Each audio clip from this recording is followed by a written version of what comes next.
deux mots.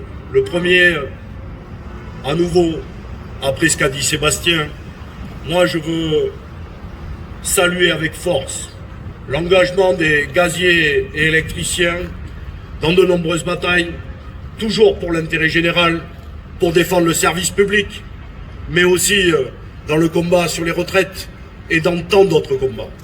Et partout dans le pays se déroule une criminalisation, pardonnez-moi, du mouvement social extrêmement féroce, notamment chez les gaziers électriciens. Pourquoi?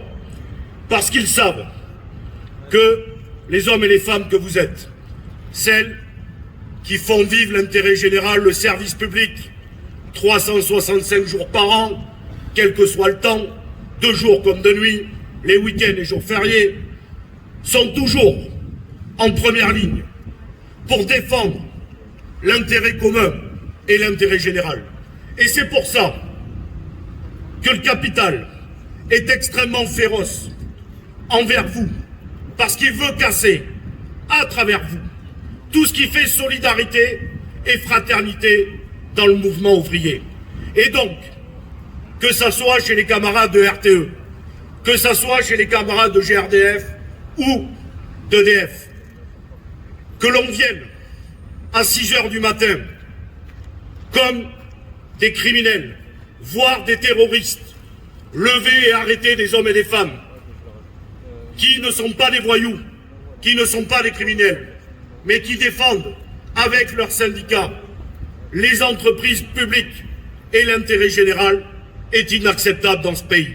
Alors une nouvelle fois, nous vous adressons toute notre solidarité et nous serons toujours à vos côtés dans ce combat.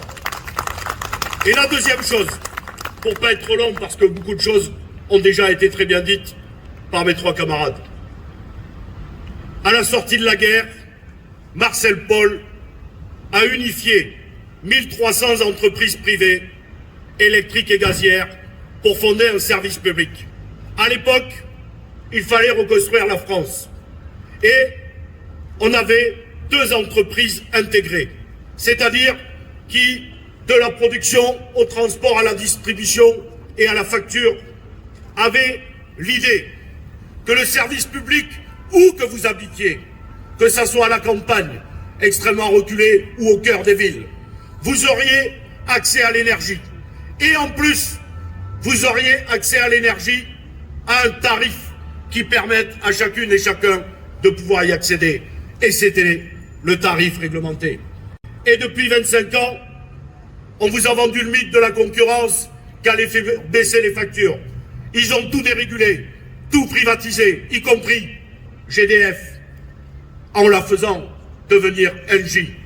Et ce mythe, il s'est effondré, puisqu'avant la crise énergétique, la facture avait déjà augmenté de 110%, et depuis la crise énergétique, c'est plus de 50%. Alors, il y a 15 jours, je vous ai précédé, c'est pas pour dire que le Sénat est meilleur que les députés, même si nous avons toujours un coup d'avance. Mais j'ai eu l'honneur de poser une question pour mon groupe, pour défendre les tarifs réglementés. C'est le ministre de l'Industrie, Roland Lescure, je ne sais pas qui vous aurez, qui a répondu et qui a osé dire « Arrêtez de faire peur, monsieur Guay, et vous verrez, avec la fin des tarifs réglementés et la fin du bouclier tarifaire, les factures vont baisser. » Il a osé dire ça.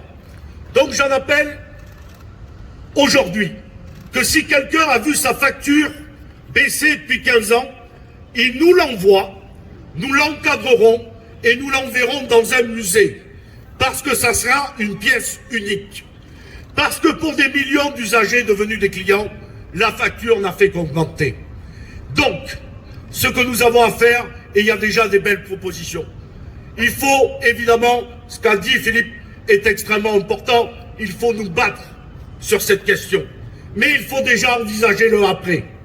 Et il faudra, au même titre que Marcel Paul et ses camarades, réinventer une grande loi de renationalisation de tout le secteur énergétique avec la nationalisation complète d'EDF, d'Engie et de Total Énergie avec un monopole public pour répondre aux 2 grands enjeux du XXIe siècle, limiter le réchauffement climatique, sortir des énergies fossiles et avoir un vrai mix énergétique décarboné et surtout sortir 15 millions de personnes de la situation de précarité énergétique.